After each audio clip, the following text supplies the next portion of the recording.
இயேசு கிறிஸ்து மனிதனை தேடி இந்த உலகத்திற்கு வந்தார். இந்த உலகத்துக்கு வந்தார். மனிதனை பார்த்து இயேசு கண்ணீர் விட்டார். இயேசு கிறிஸ்து கண்ணீர் விட்டார். இயேசு ஏன் கண்ணீர் விட வேண்டும்? இயேசு ஏன் கண்ணீர் விட வேண்டும்? மனிதன் பாவத்தினாலும் சாபத்தினாலும்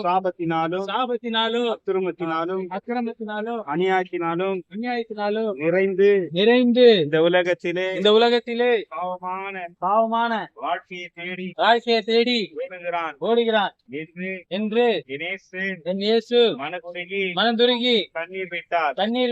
இயேசு கண்ணீர் விட்டது எதற்காக இயேசு கிறிஸ்து கண்ணீர் எதற்காக விட்டார்?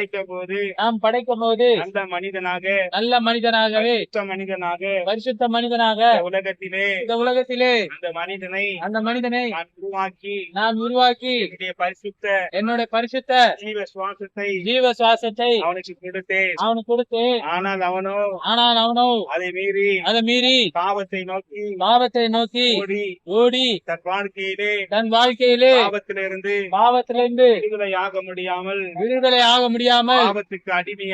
பாவத்துக்கு அடிமையாக மாட்டி இருக்கிறான்.